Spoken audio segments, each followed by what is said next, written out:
high up in the Russian government, and a lot of people in Japan were starting to get really, really suspicious of the cult and their behaviour.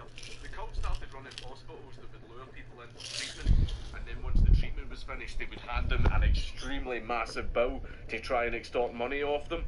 They were also bullying them to leave the cult, or people who simply criticised the cult would just mysteriously disappear.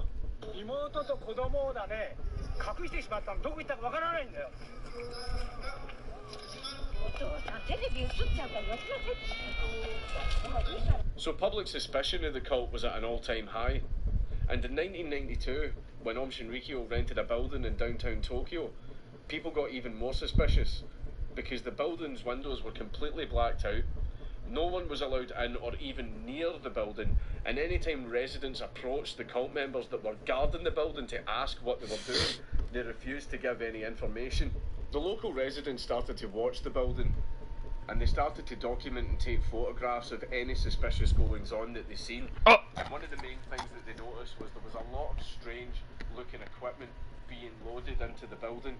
Then one night, everyone in the neighbourhood was woken up by an extremely noxious smell that was wafting through the neighbourhood, and so everyone got up out of their beds and charged towards the Aum Shinrikyo building, which is where it was coming from, and they started screaming and shouting at everyone they seen. They even actually managed to surround Shoko Asahara when he was trying to leave in his armoured Mercedes. But despite this, it took inspectors 2 weeks to actually come out and inspect the building, and by that point the building had already been emptied. It's almost like Aum Shinrikyo were given time to clear out. It's almost like Aum Shinrikyo knew the inspectors were coming. Whatever project was going on in this building, it was then moved to a more rural and secretive building, where work on it continued. And shortly after this, a really strange event happened in the city of Matsumoto. Residents of an apartment block in the surrounding neighbourhood were woken up by an extremely noxious smell. And then people started actually falling unconscious, so panic spread throughout the whole apartment block and the neighbourhood. As a result of this strange gas, 7 people died and hundreds of people were hospitalised. But funnily enough, the apartment block in the neighbourhood just so happened to contain the homes of 3 judges who were overseeing a land dispute case that Aum Shinrikyo were involved in. Okay. I've learned that word in many different languages today. And Japanese intelligence didn't suspect the cult. They actually thought it was North Korea. Shoko then received information that the police were coming for him in an investigation. So Shoko decided to do something that he already had planned for another purpose. Earlier than anticipated, to divert the police's attention away from him. 20th of March 1995, 5 members of Aum Shinrikyo board 5 separate metro trains, all of which are passing through Kasumigaseki district and Nagatacho district, which is the headquarters of the Japanese army. All of these men are carrying umbrellas with pointed tips and parcels wrapped with newspaper. And in each of these parcels was 2 and stood up to get off the train. When they left the trains, they would stab the packages times with the pointed tips of the umbrellas, and then they would leave the train. Okay, never mind. Then close, and the train would carry on its journey. While the packages on the trains were mixing together and creating sarin gas, which was evaporating throughout the train carriage, and would then go on to contaminate the train.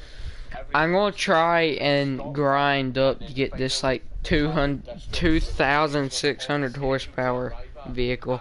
Like seriously. People on the targeted carriages started coughing, choking, going blind, and falling unconscious. And when the trains arrived at their next station, everyone would jump out of the targeted carriages in a panic, and the train station staff started removing the unconscious people from the carriages. But the Japanese train staff, you know, being so damn efficient with their metro system, simply told commuters not to aboard the affected carriages that had the packages in them, but to board all of the other carriages attached to the same train. And then they just sent the train on its way, where the sarin packages in the affected carriages could contaminate every other station along the way, as well as spread to all of the other carriages that were attached to it on the train, which it did. In some cases, the station staff actually removed the packages from the trains and just left them lying there on the platform with all the people around. In another instance, one of the train staff who actually removed the packages collapsed, so his fellow train staff picked him up to take him to a back room. It was a little small concealed back room that had about 5 people in it. What they didn't realise is that one of the train staff who came in to actually help them take care of the unconscious man was holding a bin bag with the packages in it, and he just left it sitting on the table in this small compressed room so that he could help them assist to the unconscious man. And basically every single person in this tiny room got poisoned. To be completely fair to the station staff, they had absolutely no idea what was going on, and they had no idea that this was a chemical attack, and it's something that they'd never been trained for.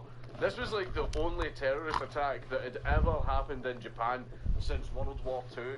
So they had no idea, so you can't blame them too much for this. Ultimately, every emergency services imaginable, even the military, were deployed to all of the affected stations in full hazmat gear so that they could rescue people. And everyone knows that the Japanese metro system is famous for being extremely crowded. It was bad. Ultimately, the attack instantly killed 12 people, seriously injured another 50 who died at a later point, and thousands of people were injured by the effects of sarin gas. All hospitals and medical centres in the area were completely filled to the brim with people needing treatment.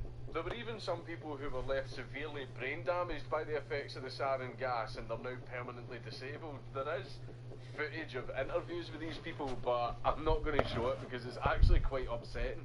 Now, you might think the 5 guys who carried out this attack must be pretty stupid, dim and easily led people, but that wasn't the case.